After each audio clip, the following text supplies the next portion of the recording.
Straight talk from Israel. You're listening to Israel News Talk Radio.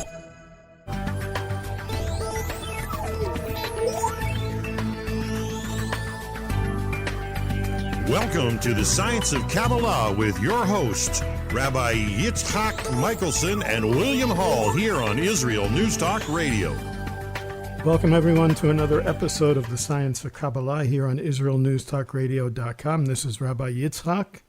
William Hall here. How are you, brother? I'm doing good. It's been a while. It has been. It has been. You know, absence makes the heart grow fonder.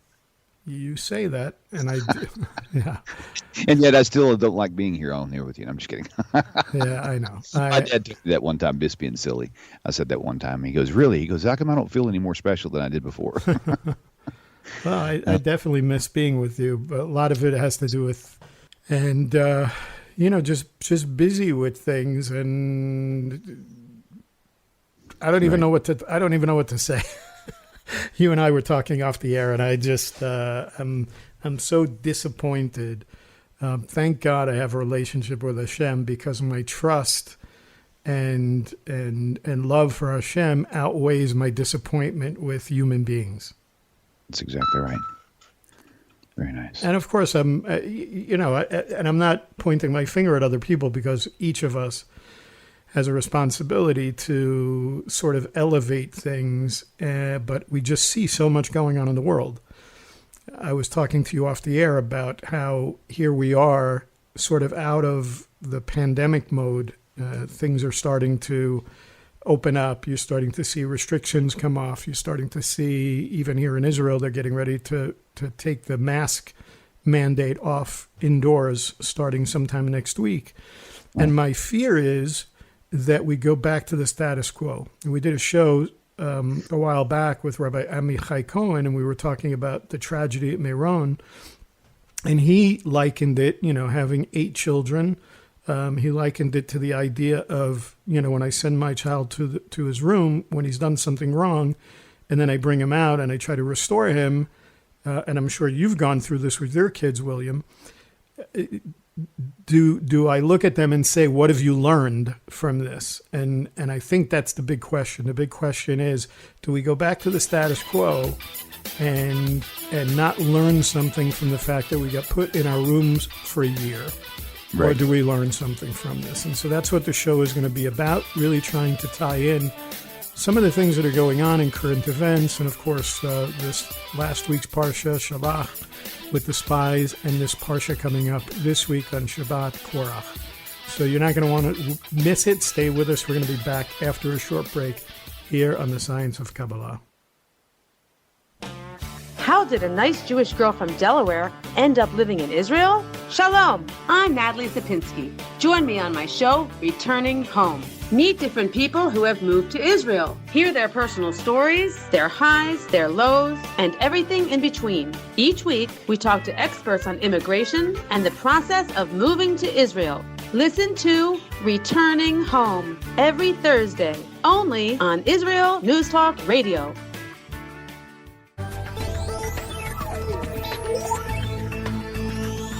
Welcome back to Science of Kabbalah with Rabbi Yitzhak Michelson and William Hall, here on Israel News Talk Radio. Welcome back from the break. So before the break, William, I was mentioning current events and how we're going to try and tie this together. So I was thinking about that just about a year ago, we were doing a show, and most of the shows that we were doing during that time had to do with the whole concept of conspiracy theories. And I thought that it was a very interesting subject back then, and I think it's still apropos now. And the reason I say that is because, we talked back then about things that were going on with Dr. Fauci, and now we're seeing all kinds of things coming out with Fauci now in the U.S. about his emails and what he knew and what he didn't know. So some of those things are not so much conspiracy theories, but some of them are, and the things that were being said about Bill Gates. Now, I want to say something before I forget this, because I mentioned it off the air, because we were talking about the fact that we're going to tie in the Parshiot, like Shalach and Korach. And here it is very interesting that in the news today, talking about current events, that there was a sinkhole that opened up in one of the parking lots of Shaare Tzedek Hospital, which is one of the bigger hospitals in Yerushalayim, in the same week that we're getting ready to read Parsha Korach, where the ground opens up and swallows up Korach. So that is just weird. It is, and so we can't. It's not just weird, but you can never ignore current events and separate it out from Torah. I've been talking about this book that I'm writing, and so I was writing a little bit today, and one of the things that I mentioned in the book, and it's relevant to what we're talking about, is you can't look at the Tanakh as a whole, the Torah as a whole, and think of it as some historical record that's telling you stories. Okay, right. You have to look at the Torah and the Tanakh as not only telling you stories about something that happened to people, but you have to see it as trying to teach you something. In other words, if you look at the names of the characters, even if you look at the name Korach and you look at some of the other people involved with Korach, each one of their names has significance. We talk about gematria in Kabbalah, numerology. But I'm saying even if you look at people's names, the very fact that the characters in the biblical record had names that were significant, that meant something, is important. So I think we can't lose sight of those kind of things. And so going back to, so current events are significant, and we shouldn't look at things just in the physical. We have to look at them in the spiritual as well. Right. So, I mentioned these conspiracy theories. Now, it's interesting, conspiracy theories related to like pandemics and what we went through with COVID didn't just take place last year. I mean, I think I might have mentioned this in the show last year, that when the 1918 flu pandemic came, there was a conspiracy theory, believe it or not, that they blamed it on German submarines spreading the virus. Wow. That's Okay. wild. There was a plague in the 17th century in Milan, in Italy. They stirred up so much conspiracy theories back then that they actually executed 2 citizens that they accused of being the ones that spread that plague. So these kind of things are nothing new. And when I talked about my disappointment, it was enough that we've gone through so many things over the past couple of months. The past year, COVID, this idea of being sent to our room and what did we learn from it. And then we talked about the Meron tragedy where we lost, beautiful people in the, where in a celebration of Lag BaOmer. And then we had all different kinds of things. We had the war here with Hamas firing rockets again. Now we have this sinkhole. There's something very interesting when we talk about a pandemic. 2 things that strike out to me. One is that usually these things are invisible. You can't see them. And the other thing is they're very powerful.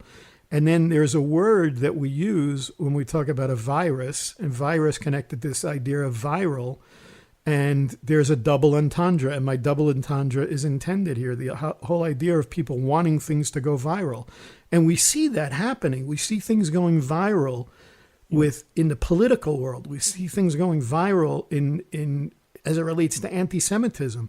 I thought it was enough that I couldn't turn on the news to see what was going on in news in the U.S. with everything going on with riots and fires in all different kinds of cities. And then now the rise of anti-Semitism to the point where Jewish people are afraid to walk down the street with a Jewish star, wearing a kippah, wearing a tzitzit.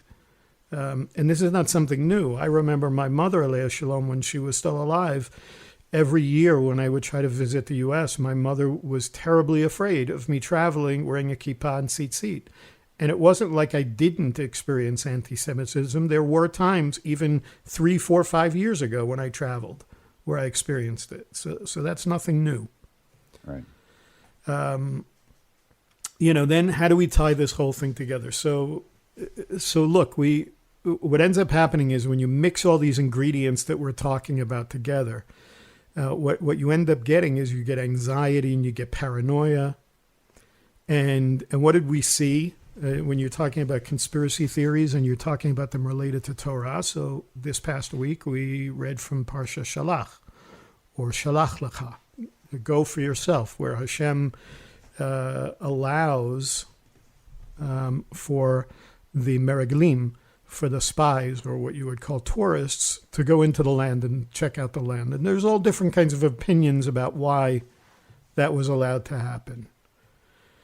But we see these conspiracy theories that are brought back by the 10, other than Caleb and Yehoshua, the two that bring a good report. There are conspiracy theories. Oh, there are giants in the land, and they come up with all kinds of stories for why they shouldn't enter the land. And one of the opinions is that the spies, and think about this for a second.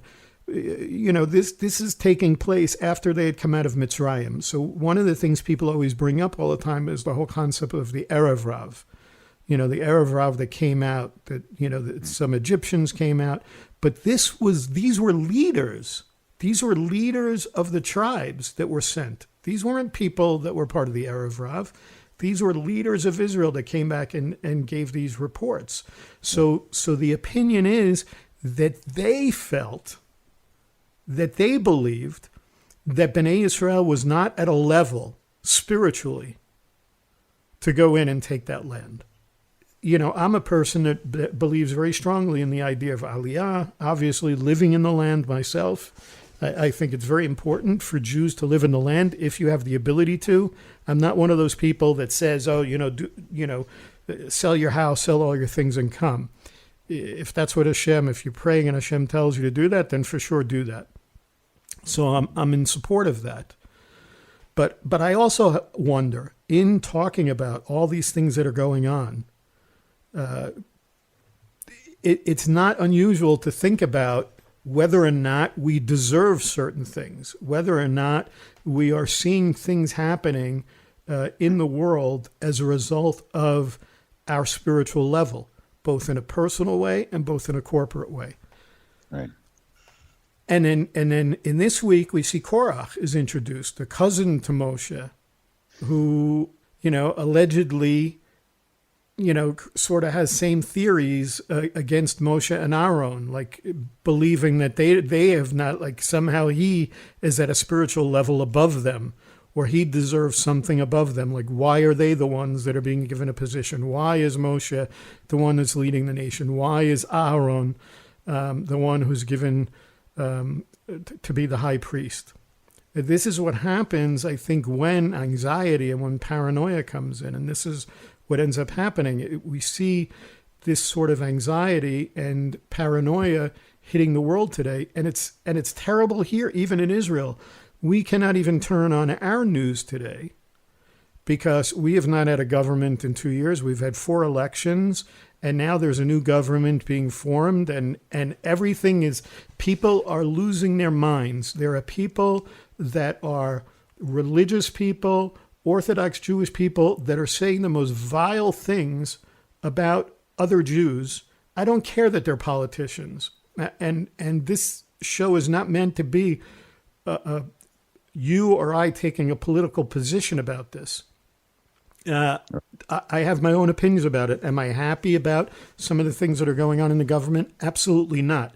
But at the same time, I would never in my life call people names, incite anger the way anger is being incited, where people are calling people the most vile names right now, leaders in our government, because they don't agree with the way things have gone down. And I've taken, and maybe I've become a softie, but I've taken the approach of taking a step back and saying, you're coming up with all these theories, you're saying all these things, but the government hasn't started yet. We haven't seen what they're going to do.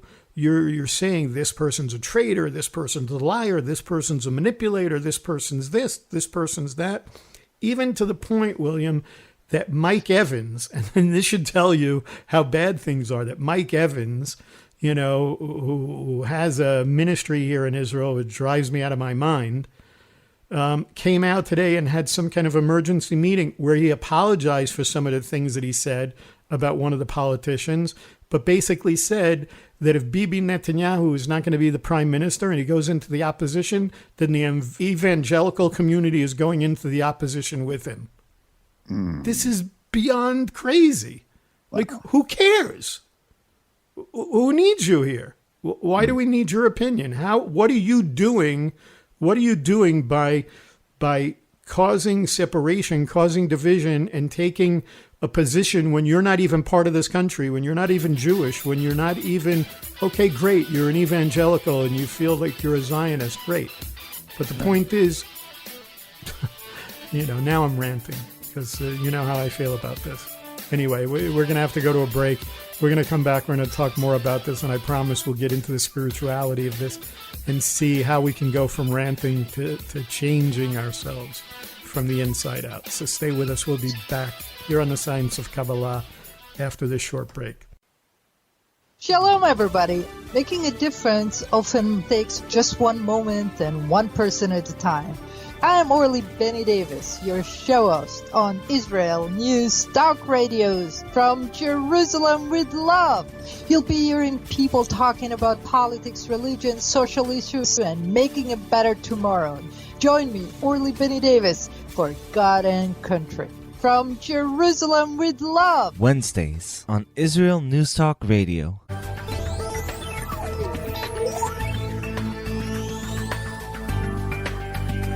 Welcome back to Science of Kabbalah with Rabbi Yitzhak Michelson and William Hall here on Israel News Talk Radio. Welcome back to Israel News Talk Radio. Today's episode is titled "The Power of Pulling Away." not really, but it could have been. That was a good one. I saw it, an image, really, really powerful image that I've seen on social media. It was a row of matches. You've seen it too, more than likely. A row of matches, and lit one on fire, one kept on that next one on fire, and then that next thing you know, this thing's got this trail going to burn up all these matches, and just simply take one of those matches and pull it away, and the fire stops. Mm-hmm. So. Yep. This the whole idea of this whole Korach and these other scenarios really reminds me of that, because it's so easy to get caught up in this negative hype on things, and things get spiraled out of control just by not pulling away. And so I know this parsha is pretty powerful to me. I've one of my favorites back in the day, and still kind of is. And with all of your connections with the whole political side of things too, it just makes it even more interesting. Yeah, and I mean, you're seeing that in the U.S. as well. I mean, you're literally seeing fires take place all over the place, and it's not just. It's gotten to the point where I saw the other day, for instance, in the U.S. where the police were actually arresting somebody that pulled a gun on them, and they shot him, and then there were all these riots. I mean, it's getting to the point that police are not even able to protect themselves anymore, and it causes riots. And a similar thing happened. I don't think people know this, but a lot of the things that caused this whole war with Hamas recently here had to do with similar kind of things, with the idea that, at the Al-Aqsa Mosque, that rather than they consider it so holy, and yet you go up there and they have Molotov cocktails and they have piles of bricks and piles of rocks and everything else in their holy mosque, getting ready to attack the police that are trying to protect Jews that are going up to the Temple Mount. Or they use the excuse, they're trying to attack us. They're trying to take our mosque from us. So this is the kind of paranoia and anxiety that fuels these kind of things. And then what it does is it spills over into politics. And I was thinking about this. Now, I said I don't want to make this political. And I can tell you that when I was in my younger days, when I didn't have all the health issues, I actually did security. And I actually worked with a good friend of mine here from Israel. And I actually did security 2 years in a row at events that were attended by Prime Minister Rabin, Yitzhak Rabin. And I have pictures that I've shown several people of me doing security along with his personal security team.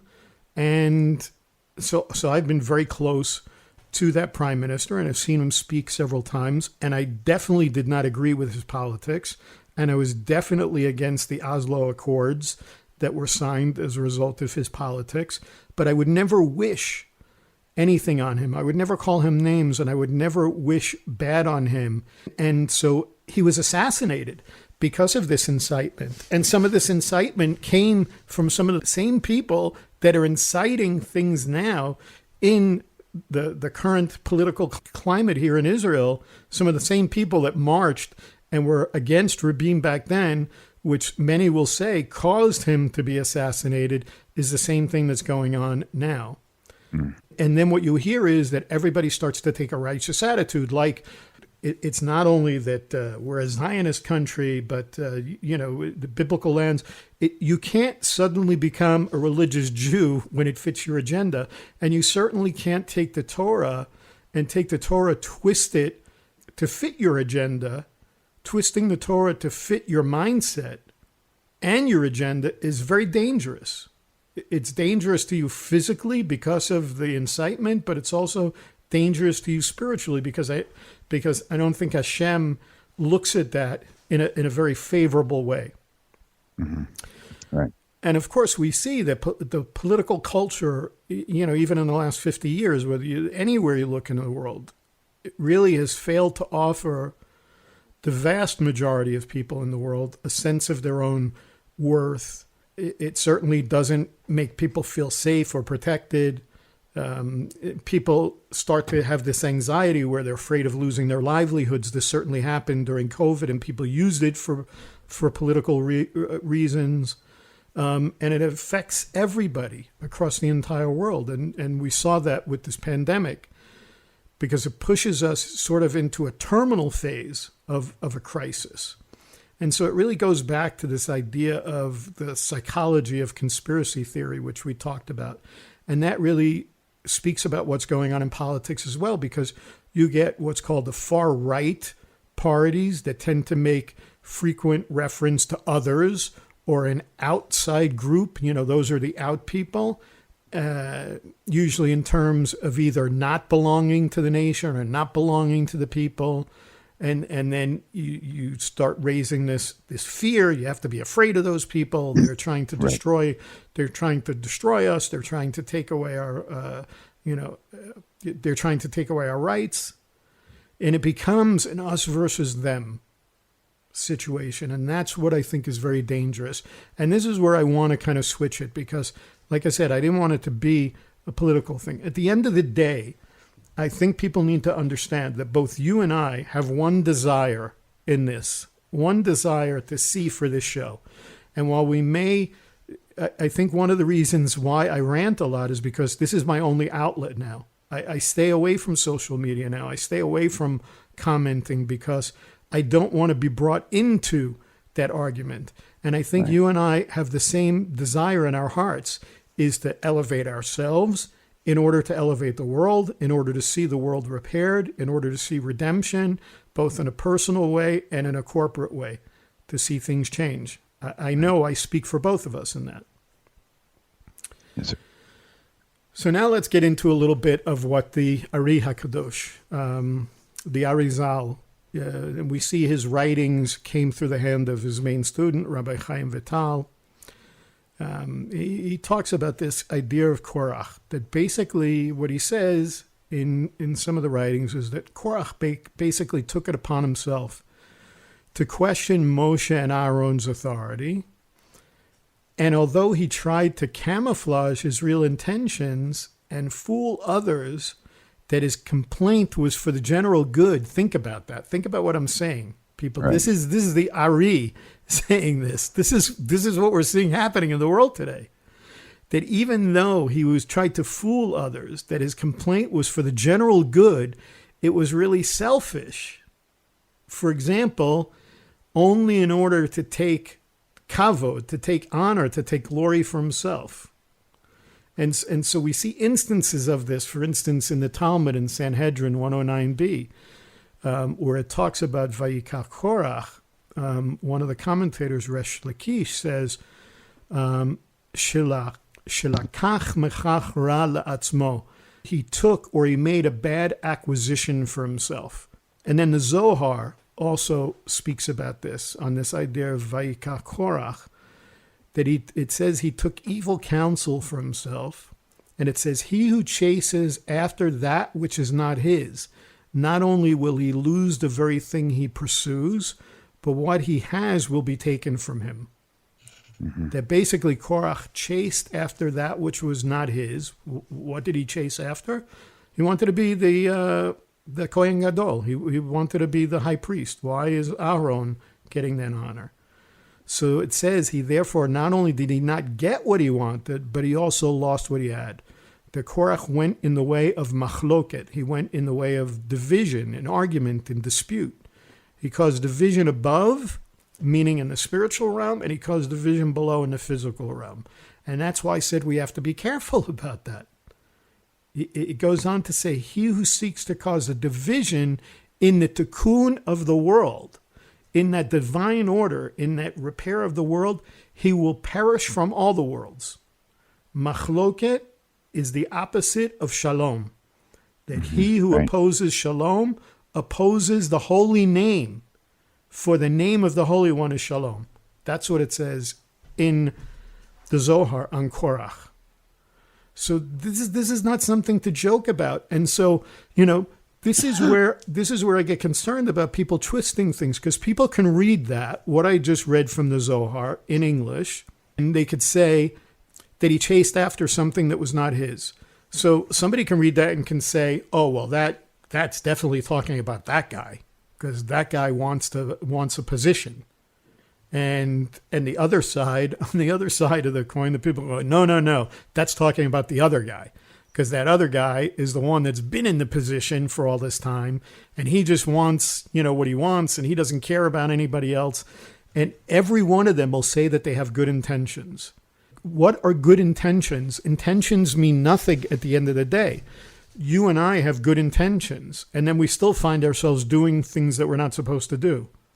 So my point of this pulling back or pulling away is, don't just listen to what you think is somebody's intention, but let's take a step back and wait and see, what are the actions of the people?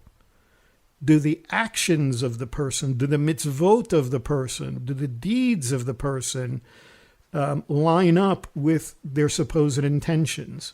Are they really doing things for the good? Because eventually you'll see that. It'll come out very quickly that when somebody says something that this is my intention, you're going to find out whether or not they are about machloket, they are about dispute and divisiveness, or whether or not they're about shalom, whether or not they're about this idea of the tikkun of the world, this repair of the world, this tikkun olam, or what we call the divine order.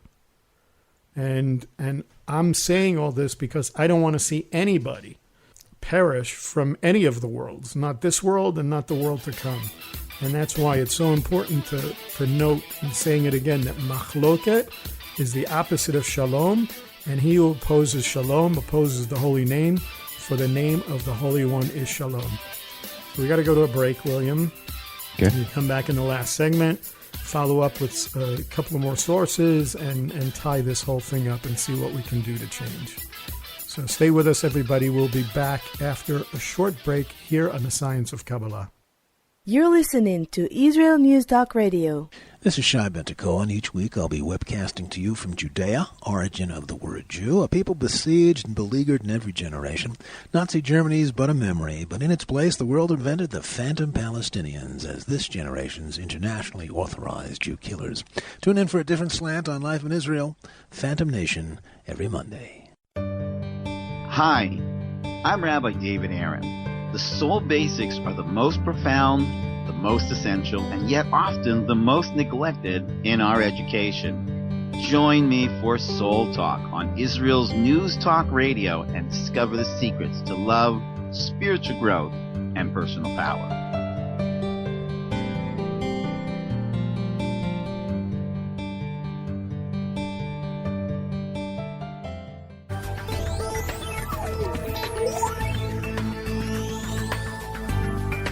Welcome back to Science of Kabbalah with Rabbi Yitzchak Michelson and William Hall here on Israel News Talk Radio.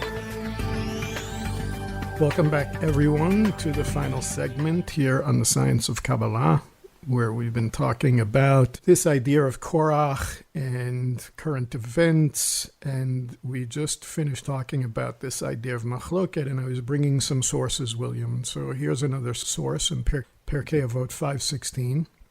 Where it says that any dispute, any machloket, that is for the sake of heaven will ultimately endure, whereas any dispute that is not for the sake of heaven will not ultimately endure. What dispute was for the sake of heaven? The dispute of Shammai and Hillel. What dispute was not for the sake of heaven? The dispute of Korach and his entire congregation. So you see a distinction being made there again. And then one of the other commentators, the Malbim, talks about also this idea of machloket shelo l'shem shemayim, that you have this dispute that's not for the sake of heaven. And he quotes a Mishnah where he says it should have said the dispute of Korach and Moshe, but it says Korach, like we just read in Pirkei Avot. It doesn't say the dispute of Korach and Moshe. It says Korach and the entire congregation. And he says that what they were teaching us, that is in a dispute for the sake of heaven, both sides ultimately unite because their sole intention is to reveal the truth. On the other hand, a dispute that's not for the sake of heaven is motivated by a desire for honor and self-aggrandizement. The side that instigates the machloket is thereby plagued by divisiveness amongst its own members, for each of them is interested solely in his own personal benefit.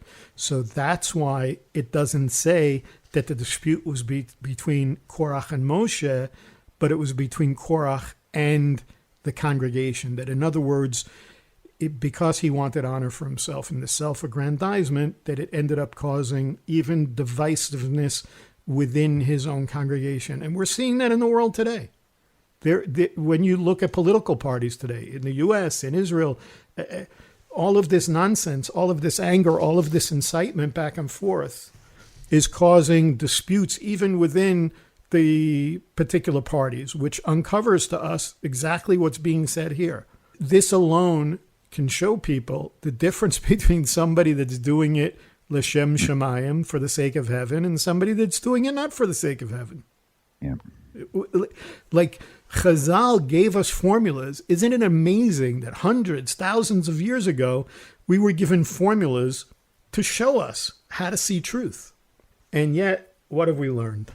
So Rabbi Chaim Vital writes in the name of the Ari that all the sages said about Korach and his followers will be understood in the light of what we will say here. And he says, how will you know this?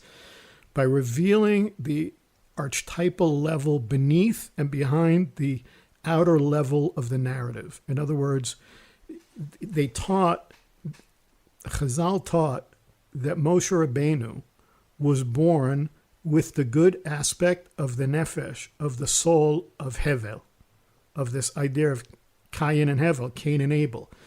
That Moshe was born with the good aspect of the soul of Hevel or Abel.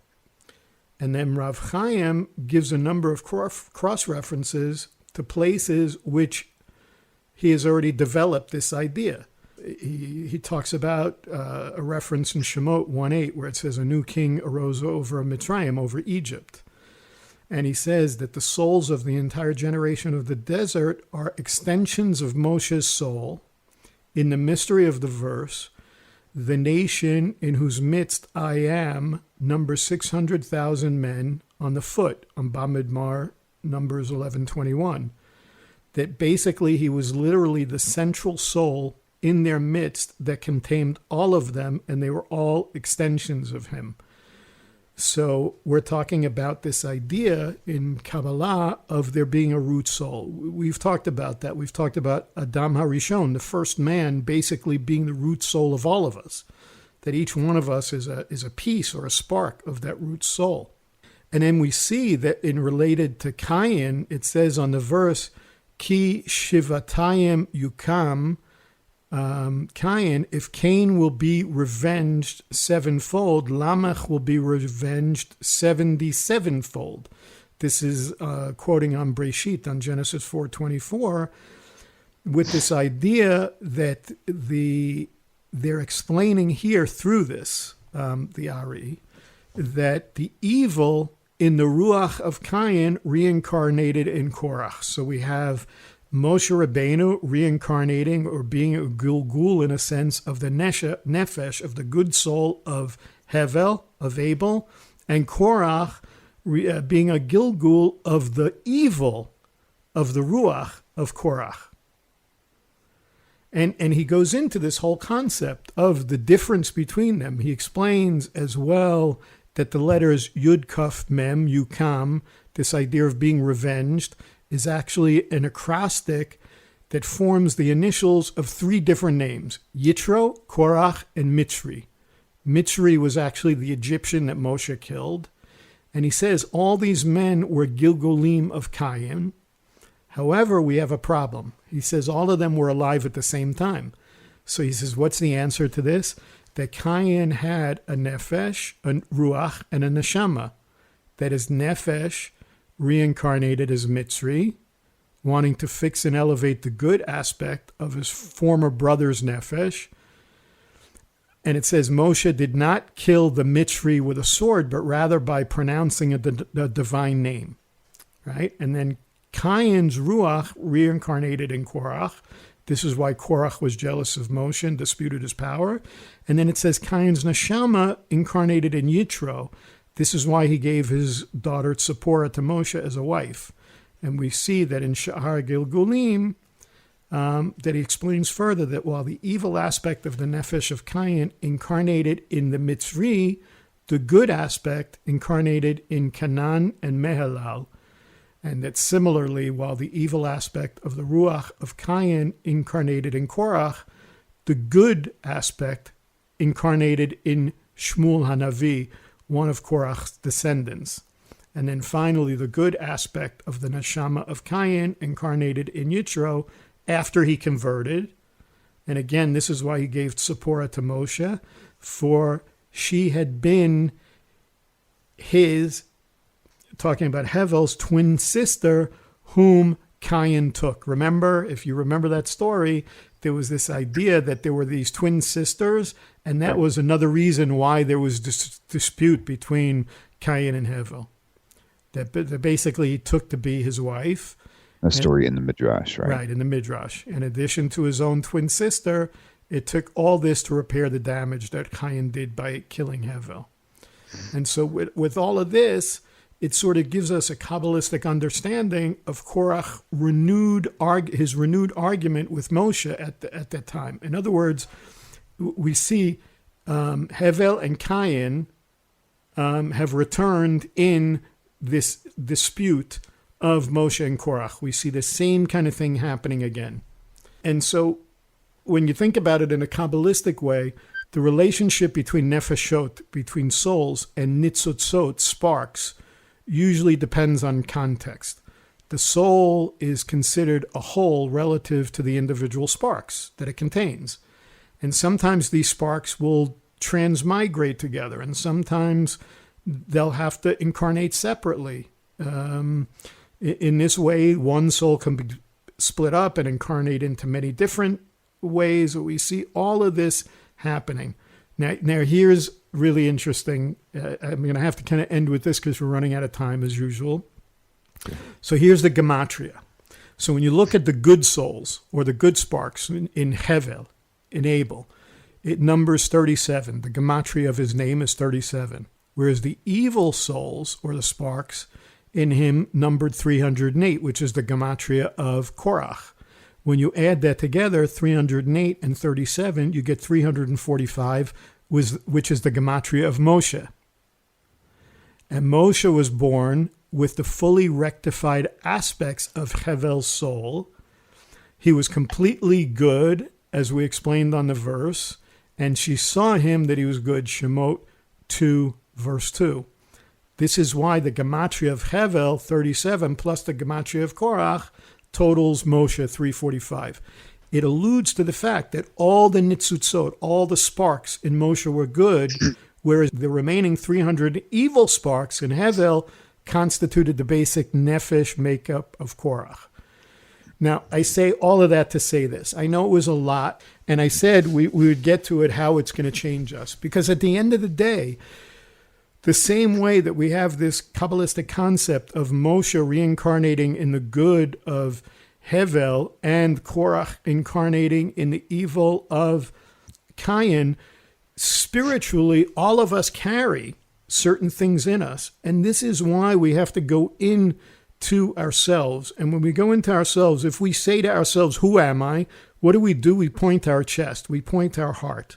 And that's where the good and evil exists. Chazal teach us that the Yetzer Hara and the Yetzer HaTov exists in our heart. Both of them, the good inclination and the evil inclination. So we have the good parts of the soul and we have the evil sparks.